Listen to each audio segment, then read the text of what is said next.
10 дней подряд ворон прилетал к его окну и бил клювом по стеклу. Упрямо, настойчиво.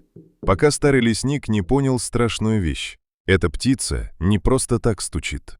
Она пытается что-то этим сказать. В одно морозное утро Егор услышал странный звук. Резкий треск снега, совсем не похожий на обычные лесные шорохи. Это было отчаянное биение живого существа о ледяной наст. В 20 шагах на белом снегу лежало черное пятно. Подойдя ближе, Егор увидел огромного ворона. Его крыло было сломано, рядом на снегу застывала капля крови. Но больше всего лесника поразил взгляд птицы. Черный глаз смотрел спокойно и внимательно, почти по-человечески. Егор осторожно поднял птицу. «Сдохнешь ведь тут. Пойдем лучше в тепло». В избе пахло дымом, смолой и одиночеством. На столе стояла старая фотография женщины и маленькой девочки. Егор почти никогда на нее не смотрел. Он вправил ворону крыло и наложил шину. «Терпи, черныш». Птица не издала ни звука. Через несколько дней ворон окреп и начал ходить по избе. Егор назвал его графом за спокойствие и гордый вид. На 4-е утро произошло странное. Граф стучал клювом по стеклу. На подоконнике лежал осколок зеленого стекла. Егор выбросил его, решив, что это случайность. Но на следующий день там оказался ржавый гвоздь. Потом белая галька, потом пуговица. Ворон приносил ему подарки. Это стало их утренним ритуалом. Егор начал разговаривать с птицей о погоде, о следах зверей, о старой рации. Ворон слушал, наклонив голову, будто понимал. На 10-е утро все изменилось. Граф бился в окно особенно яростно. На подоконнике лежал желтый камешек странной формы. Егор взял его в руки и замер. Это было самородное золото. Ночью он почти не спал. Если есть один самородок, значит, рядом может быть и жила. Утром он взял лыжи, ружье и термос. Граф летел впереди, словно показывая дорогу. Птица вела его через овраги и буреломы, пока они не вышли к небольшому ручью. Там ворон сел на поваленную сосну и начал клевать лед. Егор взял топор. Когда лед треснул, он зачерпнул со дна песок. Среди темных крупинок блеснуло золото.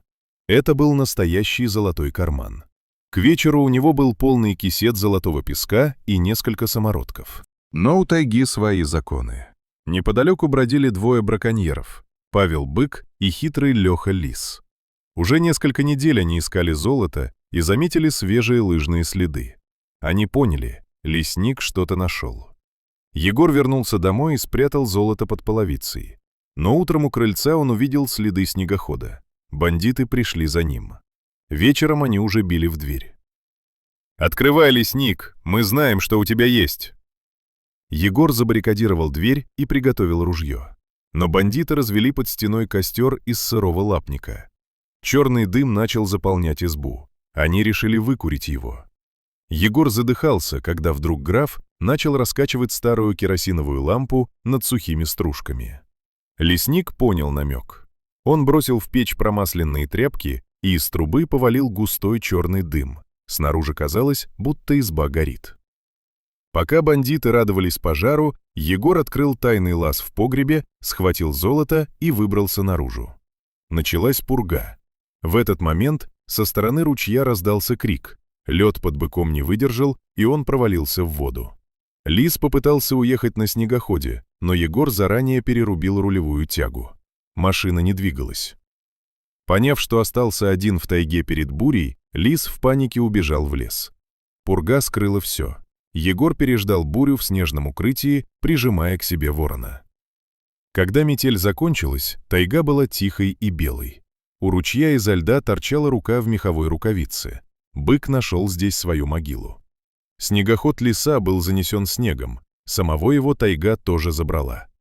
Егор вернулся в избу. Золото было на месте.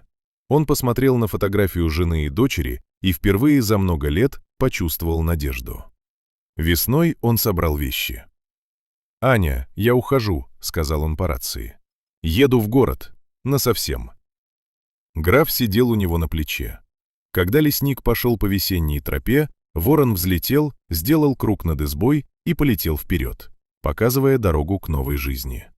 Егор шел за ним, неся золото тайги и веру, подаренную черным аристократам леса.